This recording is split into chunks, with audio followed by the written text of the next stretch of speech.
Friday. Let's go. I'm Zach Blackerby. He is Brad Law. We're going to start things off on this Friday with a little buy sell. We'll talk about Auburn basketball showdown against Ole Miss Saturday night, our weekly six pack, and we'll sprinkle in a little defensive coordinator chatter. Why doesn't Auburn have one? All right, Brad. Antonio Kite starts week one of the 2024 season. Of course, the former Alabama corner, one of the many Alabama players to leave the program.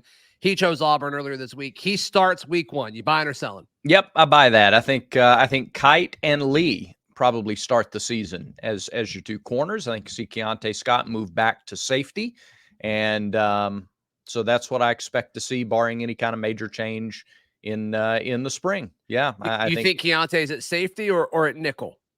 Yeah, it's a good question, especially with Kaufman gone. Probably nickel. Probably nickel. Yeah. And it depends on what that DC situation looks like too. Probably, I'm sure that impacts that as well. All right. Auburn brings in another quarterback, specifically Jordan McLeod, this weekend. Kind of a weird fake report last night. And then some folks are like, oh, yes, this is happening. And then other folks are saying, hold on. I'm not hearing anything official. I'm not hearing anything from Auburn really one way or the other, Brad. But smoke has kind of circulated around Jordan McLeod. He was at James Madison a year ago. He also played at South Florida and at Arizona. So you buying or selling this smoke? Because it's before spring, I will sell. I'm going to stick with, I said a couple of weeks ago, I'll stick with it. If Auburn brings in another quarterback, it will be reactive as opposed to proactive. I think if someone decides to leave after spring, then you bring in another body. Otherwise, I think the room has the number they want, and they won't bring in anybody else. What about you on these first two, by the way? We got to get your buy-sell opinion. I'm buying Antonio Kite as a starter day one. Absolutely. I am selling Auburn bringing in a quarterback at this point. So, right. So we agree on both of those. Yeah, let's take the quarterback conversation one step further. Auburn's quarterback room is the same now as it will be at the start of the season. Will you buy or sell that? Because that then includes the post-spring transfer window. Yeah, that's tougher. I think that I'll sell that it'll look the same. And I'm going to go law of averages. I think I think more quarterback rooms will look different than won't. Yeah.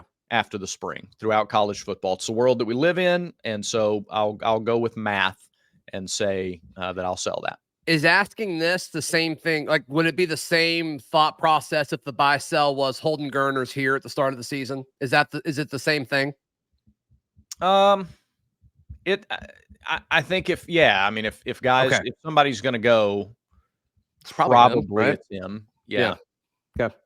Although at Auburn, I don't know a lot other places that he would go to automatically be in a better spot because he doesn't have the starting experience here. I'm with you. So to be in this system as a backup for 2 years and in this system for a full year, right?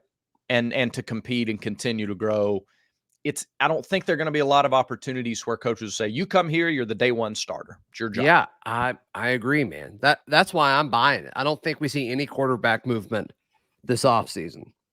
Jaron Thompson, the former Texas Longhorn safety, transferred to Auburn earlier this week.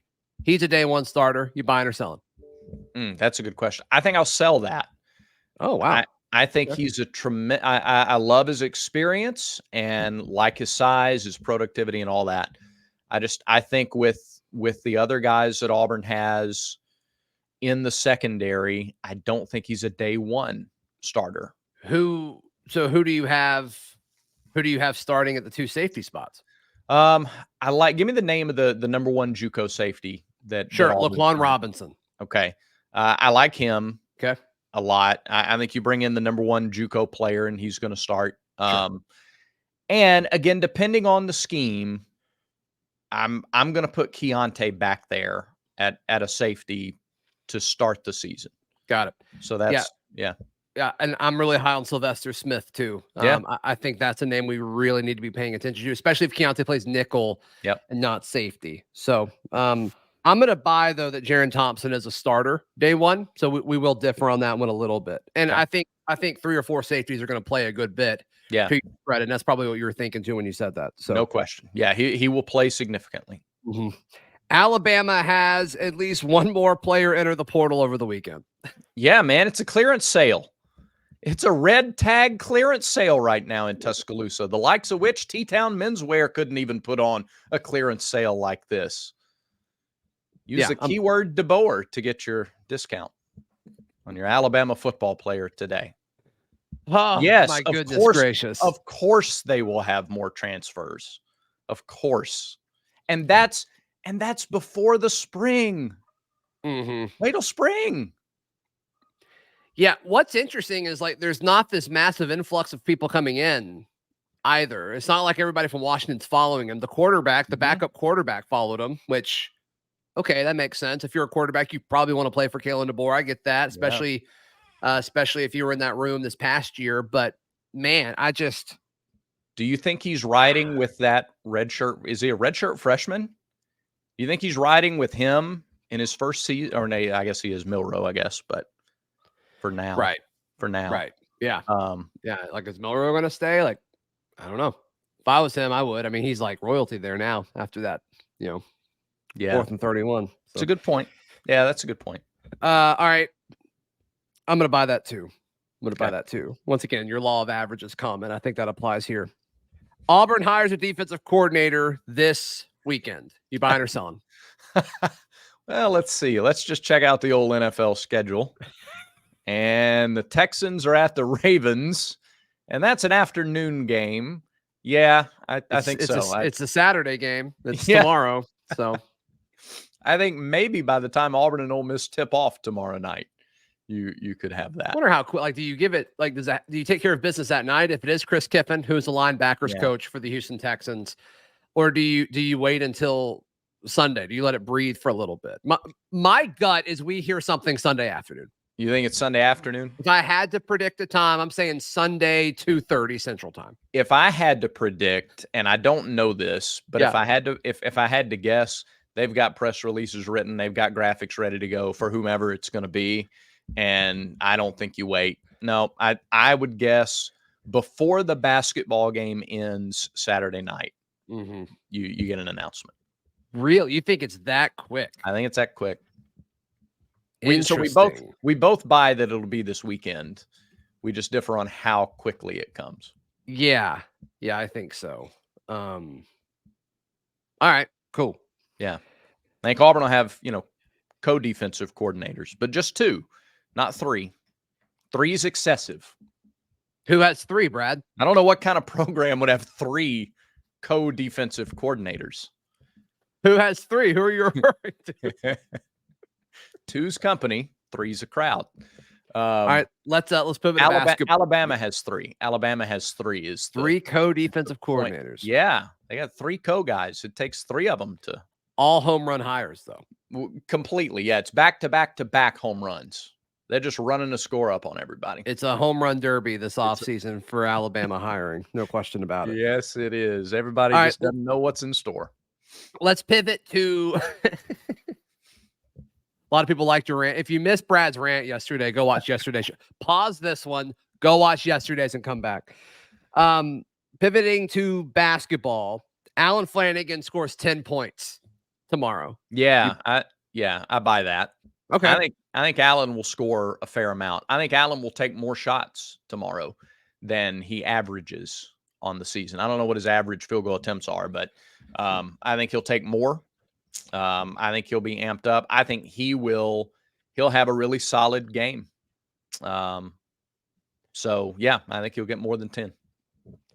Right now, he is averaging 16.5 points a game. Mm-hmm.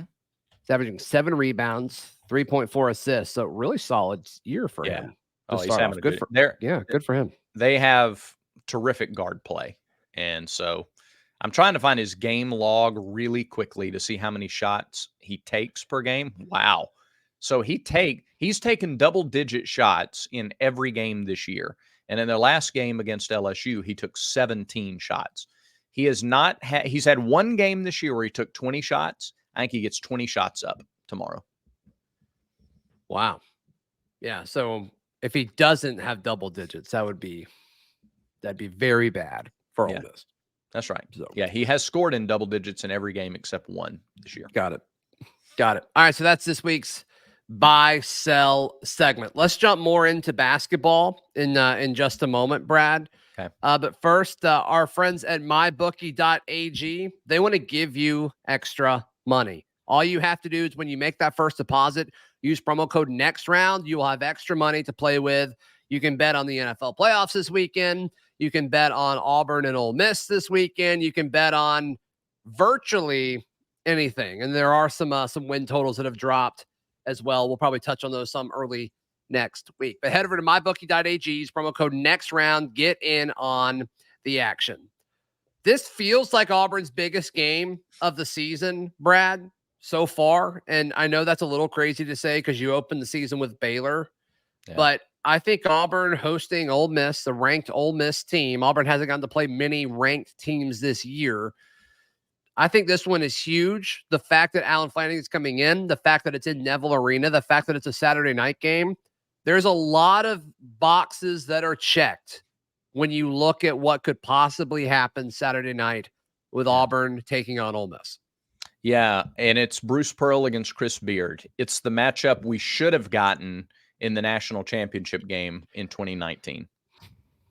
Sorry to bring that up. I know that's a sore spot, but it's the matchup we all wanted then. Mm-hmm. And when we learned that Texas and Oklahoma were coming to the SEC, one of my first thoughts in terms of basketball was, okay, pretty soon we're going to get Bruce Pearl against Chris Beard when Texas comes in. Right. And then everything fell the way it did. But we still get it. We get it now, and we're going to get it more often. And big fan of that. So I'm excited to see this team. Like if they can build a 17-point halftime lead against Ole Miss, I don't think Ole Miss is the 22nd best team in the country. So I don't know that they're deserving of the ranking. I don't think their schedule was that challenging in non-conference play. But it will be more impressive than building 15, 17, 20-point leads over the first four teams that Auburn has played in the conference. Do you think Auburn is the 13th ranked team in college basketball? I think they should be higher than 13th. Okay, so you think Ole Miss should be worse than 22nd? You think Auburn should be better than 13th? Correct. Yeah, yes. I agree with you on both of those. Sure. I expect Auburn to win the game. I think they'll be pushed a little more because of the strength of the guards that Ole Miss has. If they have a good shooting night, not a lot of teams haven't had good shooting nights against Auburn. Perimeter defense has been excellent this year. Denver Jones has been one of the best defensive on-ball defenders that we've seen here the last couple of years. Which that bar is pretty high, by the way. Yeah, it really is. We've had guys, we've had guys like Bryce Brown and Zep Jasper and others, and you have multiple guys. KD, who's still here. Yeah, who's still here, exactly. So, so you see Denver go out of the lineup, and you go, finally, I can get something done. Oh, no, now KD's on me. That's right. Gracious alive. So, no, we continue to see this team flex its depth, flex its, not just depth for the sake of giving guys rest, but functional depth. Right. And that's the difference every time out with this team. Yeah, and I think the pressure is on Ole Miss to some extent. Look, you've won a lot, but nobody believes you. Nobody believes in you at all. And, oh, yeah, you just lost to LSU on the road. And so now you're on the road again, and Auburn's about to go on one of these road stretches next week where they go to Tuscaloosa and then to Starkville. And so, I mean, everybody in the conference is going to have to do it. But I think being the second game on a road streak, I think that's a big deal. Yeah. And so Ole Miss is having to fight to prove to folks that they're relevant when I think a lot of the college basketball world isn't going to believe it regardless of what happens. Yeah. And also there's going to be an immense amount of pressure on Allen Flanigan. Let's don't kid ourselves. This is going to be a big deal. I think Auburn will cheer for him before the game starts, but as soon as it tips, I think it's going to get rowdy and they're going to treat him like any other opposing guard that can score at an efficient clip. And that's going to be part of it. I'm sure if KD Johnson is guarding him at any point, he's going to make sure he knows that he is guarding him. And I mean, I think all the pressure is actually on Ole Miss here. Yeah, and that's a really good thought. For everything that Ole Miss has to play for in this game, like you take that amount of motivation and you put it on the scale, the Yeah. motivation that Auburn brings into it weighs heavier on the scale. They've got bigger aspirations, I think, this year than seeing what they can do in the first year of a new coach. Right. I love what Bruce said about Allen coming back, and we'll kind of reiterate that here just because I agree with it wholeheartedly. The thing to keep in mind about Allen is that he has an Auburn degree. So treat him before the game like he's an Auburn graduate, because he is. He's a grad transfer to Ole Miss. His dad took a job at Ole Miss. He wanted to go follow his dad. That's what he did. He's got a degree. Cheer for him before the game. And then when the ball's tipped off, get after his rear end, just like the team will. That's sports. That's what you do. That's the best of both worlds. Yeah. My mom and I, we flew up to Boston and went over to Foxborough when Brady made his return, when he was a Tampa Bay Buccaneer, and he went to play the New England Patriots on Sunday Night Football. And I wasn't like, what are we going to do? How are we going to treat this? And we cheered for him when he was coming on. Kickoff happened. We booed him. We cheered against him like he was any other opposing great quarterback. And then after the game, we cheered for him again as he was running off. I think that's the same thing that needs to happen Saturday with Allen Flanigan. You know, you have that a lot with coaches. Some coaches don't like each other at all. Some coaches in the league don't like each other at all. Other coaches really, really like each other. They're close friends. Yeah. And they're that way right up until the time the game starts. And then they're getting after each other. Well, like it's a respect, right? I mean, this 100%. is their battlefield, right? Yeah. I mean, it's nothing personal, but this is their job, is to win, and they're trying to win, and they're going to respect each other. Yeah. That's it. What are some head coaches that you may not like in the SEC? That I don't like in the SEC? Stop. See, you're fishing now. You're fishing. You know, you have a live wire and you're trying to, you know the coaches I don't like in the SEC. Yeah, I assume this is part of our six pack, so I won't ask you for your prediction there. So let's work our way over to the six pack. Let's do that. Let me say one other thing though about Auburn's basketball team, and there's been a few games this way where this has been the case, and it happened again after Vanderbilt. So Auburn leads by 17 at the half. They win by 15. The game is never in doubt. Yeah. Okay. It's never in doubt. Yeah, Vandy made a run. Whatever. The game was never in doubt. Right. The LSU game was never in doubt. Okay. Sure. Never in doubt. The Vanderbilt game, Bruce did his post-game radio interview, and he was angry. He treated it like a loss. I have not seen him in any of his other 9 seasons here treat a team the way he's treating this team. And that is, I think, because he believes this team can do everything. Like, you name the goal, this team is capable of it. And he knows that you can't have it's not about the Vanderbilt game. It's not about the LSU game or the Alabama State game itself. Yeah. It's about the way you prepare, the way you perform, your mentality when you're up 15 or 8. You may not be up 15 at the half against Ole Miss Saturday. You're probably not going to be up 17 at the half against Kentucky or on the road at Alabama or Mississippi State. Right. So you do have to try. If this team ever plays the same high level for 40 minutes of a ball game, I don't see a team in college basketball that can beat them if they do that for 40 minutes. Yeah, that's what they've got to figure out. Can they consistently have 2 great halves in every game? That's what they're working towards, for sure. All right, let's get into the 6-pack. Before we do that, though, got to talk about our friends at Manscaped. We love our friends at Manscaped, and we're less than a month away now from Valentine's Day. So do you mind if I give you a little poem here, Zach? A little poetry. Yeah, I do mind, but go ahead.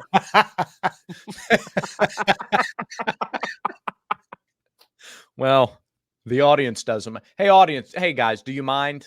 No, you don't mind. They don't mind. They love it. Yeah, go ahead. Roses are red. Violets are blue. Trim your balls and your date will thank you too. Come on, took me a long time to come up with that. Fellas, Valentine's Day is knocking, and Manscaped is the remedy for what the love doctor ordered. That's right. His prescription, the all-new Performance Package 5.0 Ultra. That is, hold it together.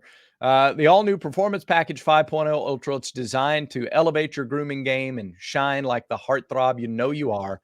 Join the 10 million men worldwide who trust Manscaped with this exclusive offer. Go to manscaped.com, get 20% off and free shipping when you use the promo code VICE. So many of you have already done this. Yes. The Manscaped folks have noticed. We appreciate it, and we know you appreciate it as well. So promo code VICE when you go to manscaped.com, 20% off, free shipping. And they've got like shampoos and face washes and things like that too. So if you've already got like your shaving gear, but you still want to support Manscaped and support the show, head over and get some of that stuff as well. That would that really helps out the show and helps out you. And in this performance package, by the way, is like they've got a travel bag and boxers and so I mean it's a nice bundle of stuff for your nice bundle of stuff. Dude, stop. The read's over. Get into our six pack. Let's go. It's never over. All right. We're gonna go all SEC basketball. You okay with that? I'm shocked, actually. Okay, I know. I'm surprised you didn't pick some like Mountain West matchup or something. So that's good. Well, there are 3 ranked games, 2 of them outside the SEC.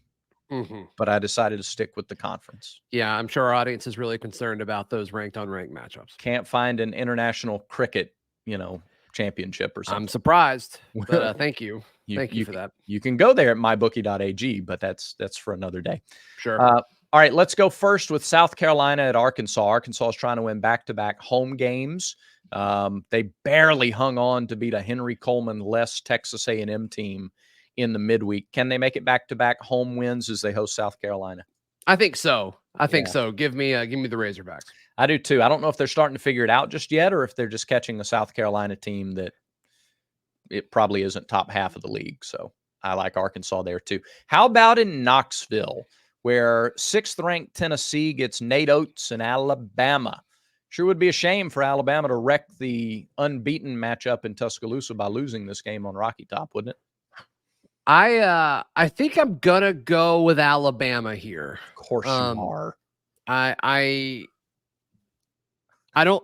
The few times I've watched Tennessee, like I don't think they're as good as everybody's talking about them being. Yeah. And Alabama's eventually going to win one of these big games. Yeah. Law of averages. It will eventually happen. And so, I'm going to take Alabama. That is such a masterclass at a backhanded shot in saying they haven't won a big game yet. Now, they have played a great schedule, and they should probably be ranked. And if they win this game, they will be. They should probably be ranked already. Tennessee, I think, is 2-3 against ranked teams. Tennessee hasn't played a bad schedule either. The reason I like Tennessee in this game is they play good defense, but now with Dalton Connect, they can score too. Yeah. And typically this has been a clash of styles kind of game. It's high scoring Alabama against big defense Tennessee. And now I think Tennessee can keep up a little better in a scoring match. So and for what it's worth, it'll be interesting to see what this does for the analytics, like on KenPom. So Auburn is 4th on KenPom. Tennessee is 6th. Alabama is 7th. So I mean, this is a big game. Yes, it is. No question. And if Alabama does pull the upset and Auburn wins, then it does. I mean, can you imagine just the colossal? It's gonna be huge anyway. Yeah, it's gonna be huge anyway. That's Wednesday night. They play Tuesday or Wednesday. Wednesday. Tuscaloosa. Yeah, that's gonna be huge. All right, moving on to the Village Vice 6-pack. Texas A&M is at LSU. Can the LSU Fighting Tigers surprise some folks and move to 4-1 in the league? Perhaps. I think so. I would actually be surprised if they didn't at this point, Brad. I think LSU is a good team. We saw what they were capable of in the second half against Auburn. They looked really, really solid against Ole Miss earlier this week. Yeah, give me LSU. I don't like the schedule at all. These teams played 2 weeks ago. So they played in their first conference game, and now they're going to play in their 5th conference game. Well, Auburn's about to do that too. They play we play Vandy again and Ole Miss again, like pretty quickly. And Mississippi State too. Vandy and Mississippi State, I think, are both their back-to-back games But like you get them at home back to back after you get them on the road and close. Yeah, I think that's weak effort on the Yeah. SEC from a scheduling point of view. Yeah, I agree. By the way, if you could switch the schedule and you say the Auburn, Alabama basketball games were your first and last conference games of the year, would you like that idea? Would you take that, or would you rather it still be kind of random and in the middle like it is now? oh, I think that'd be awesome. Yeah, I do I think too. that'd be awesome. Yeah, Get a game in late December or early January, and then another one in early March. especially that one in March would mean so much. Yeah, Would mean so much. I mean, that Yeah. could be. I mean, title on the line. title or at least seeding, right? Like, Yeah. that'd be cool. There you go. All right. So I think we both agree that we like You think LSU. he listens to the show? Do I think who listens? Do you think Greg Sankey listens to the show? Absolutely. Sankey's a villager. Okay, sweet. You know, most of the time he reads or does CrossFit, but when he doesn't, he's watching Village Vice. Sure. We know that. How about Georgia at Kentucky? Here's a sneaky game. You go, Brad, why are you picking this game? Kentucky. Oh, yes. Please make this interesting. Please. Georgia has won 3 true road games this year. They're 3-1 in the SEC, including a couple of road wins in the league. Mhm. So now they go into Rupp, where, Kentucky's lost already to UNC Wilmington this year. Now they're averaging 90 points a game since that loss. Yeah, Kentucky's a good team, man. Kentucky's a good team, and So Georgia you don't give not. Georgia any chance. Zero chance. No chance whatsoever. Zero chance. Oh, boy. Boy, Mike White had some really good games against Cal when he was at Florida. I'm tempted, Zach. I'm tempted. Do it. Okay. I like Georgia. Give me Georgia. Give me the dogs. I have no confidence in that whatsoever. That was a bad take on you. Yeah. I can't believe you did that. Yeah. You need to respect yourself more than that. The people don't care either way. How about an 0-4 against a 1-3 very quickly? We have 2 games like that where an 0-4 team takes on a 1-3 simply because Auburn plays them sooner. Vanderbilt is at Mississippi State in Starkville. I think Mississippi State wins this, and we don't have to spend a lot of time on it. Yeah, I do too. We're in agreement there. Right, good. How about finally Ole Miss, Auburn, the finale of our Village Vice 6-pack. Big opportunity for Auburn. Bruce Pearl challenged on Tiger Talk last night. He said that he wants the fans to make it the loudest game of the season so far. I mean, if it's not, something goes wrong, right? I mean, how would it not be? Yeah. The opponent, the storylines going into the game, the time on a Saturday night, 7:30 on a Saturday night, like how is it not going to be lit? Yeah. Sure. Yeah. I'm glad Pearl challenged them, but I mean, the jungle will be hopping Saturday night. Absolutely. And Auburn's going to win. Auburn's won all of these games by double figures. I don't think Ole Miss is the team that stops that trend, let alone wins the game. That's nothing against Ole Miss. I believe in this Auburn team to continue doing what it's doing. Yep. And I think it's another double-digit win at home. All right. Brad Law, you are a double-digit win. I think that about does it for today's show. It does. Thanks, everybody, for watching. Have a great weekend. Remember, everyone has vices. Make sure Village Vice is one of yours.